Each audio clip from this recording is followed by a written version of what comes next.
E se amanhã cedo você acordasse em 65? Mas não em 1965, em 65 depois de Cristo. Você é tipo um agricultor, lá na Ásia Menor. Até que um dia, um vizinho novo chega, um artesão. E no começo é só um bom dia, depois ele te empresta uma ferramenta, depois é uma conversa um pouco mais longa no final do dia. Os dias passam e sem perceber vocês começam a conversar mais e até jantam juntos uma vez. Ele conhece sua família, você conhece a dele. Vocês dão risada, reclamam das coisas, falam do clima, da colheita. Uma amizade de verdade. Até que um dia ele te chama para ir na casa dele. Ele olha para cima e agradece a um certo Deus, de um jeito diferente, um Deus diferente. E ele termina a oração dizendo: em nome de Jesus. Você estranha. E depois pergunta: quem é esse Jesus? Ele para, pensa um pouco, e o seu olhar é como se ele já tivesse respondido essa pergunta outras vezes. E aí ele diz: ah, é um homem que foi morto em Jerusalém. E enquanto ele fala, você acena com a cabeça. Até aí, ok. E aí ele completa a frase e diz: então, esse homem morreu e Deus ressuscitou esse homem.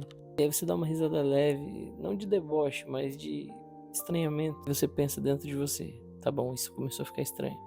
Mortos não voltam. Mas estranho porque você não sente vontade de ir embora dali. Porque não é só o que ele falou, é quem esse vizinho se tornou para você. Com o tempo ele te convida para ir na casa de um outro amigo dele. E você vai. Lá você encontra gente simples, comendo junta, cantando junta, orando junto e gente tão diferente e simples se tratando como família. Na hora você não acredita, mas começa a voltar, voltar e voltar. E aí aquilo tudo começa a entrar em conflito com tudo que você sempre creu. Seus deuses, bom, sua visão de tudo. Mas ao mesmo tempo tem algo ali que você não consegue ignorar. Você não consegue simplesmente negar. E então aos poucos você começa a entender que essas pessoas simples não estão simplesmente dizendo que um homem lá em Jerusalém voltou à vida. O que eles estão dizendo é que ali naquele dia em que esse homem voltou à vida, tudo começou a ser restaurado junto. E Deus começou a restaurar todo o mundo a partir do corpo daquele homem. E que esse Deus não vai parar por aí. Que a dor, que a morte, que a injustiça, que tudo isso vai ter um fim. E que esse novo mundo já começou dentro daquelas pessoas. E um dia, sem perceber direito quando, você crê. E agora volta para hoje. Século XXI. A Páscoa não é só um evento no passado, um milagre há 2000 anos. É sobre o início de tudo sendo restaurado.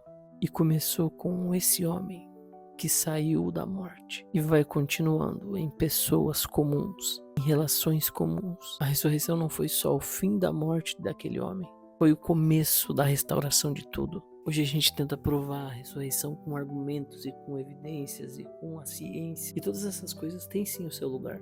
Mas a vida não é feita só disso. Na nossa vida a gente acredita em muita coisa. Não porque mediu, porque conferiu, porque estudou, mas simplesmente porque confia. Porque confia em alguém, confia em quem ama.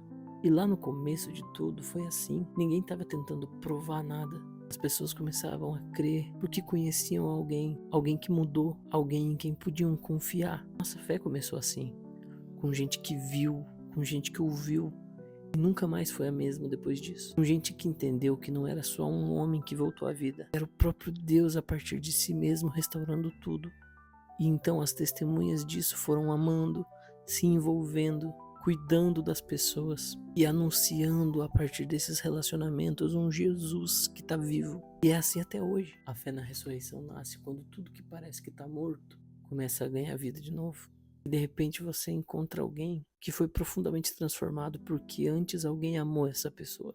E porque alguém antes dela creu. E antes alguém creu porque antes alguém viu. E aí você percebe que de repente você também está lá, confiando, crendo e se rendendo àquele que há mais de 2000 anos continua mudando as vidas, os relacionamentos, porque está vivo.